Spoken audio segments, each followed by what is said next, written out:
رات اور دن اللہ ذو الجلال کا ایک نظام ہے۔ کبھی آپ اوور ڈیوٹی بھی تو کر ہی لیتے ہیں نا، کبھی ڈبل شفٹ بھی تو لے لیتے نا، چلو میں حالات نہیں ٹھیک تو میں صبح بھی ڈیوٹی کر لیتا ہوں، شام کو بھی کر لیتا ہوں۔ سرور کائنات کا فرمان ہے، جو رات تہجد کے وقت اٹھتا ہے، بیوی کو اٹھاتا ہے اور پھر اللہ کے سامنے کھڑا ہو جاتا ہے، دونوں ہی اللہ کی رحمت کے مستحق بن جاتے ہیں۔ نہیں آپ کے پاس وقت 8 رکعتوں کا، شریعت کی آسانیاں تو ہے نا، وہ لے لو، عشاء کے بعد پڑھ کے سو جاؤ۔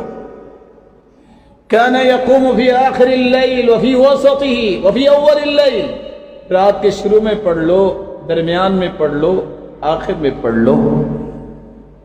نہیں رات کو پڑھ سکے، عادت بنا لو، نیت کر لو، سو جاؤ، نیت پہ ہی اللہ تہجد لکھ دیں گے۔ نیت بھی کی ہے، اٹھ نہیں سکے، صبح سورج نکلنے کے بعد ظہر سے پہلے دن کے اجالے میں 12 رکعتیں پڑھ لو، کنسیڈر تہجد ہی ہوگی۔ یہ ساری رحمت کے انداز ہیں۔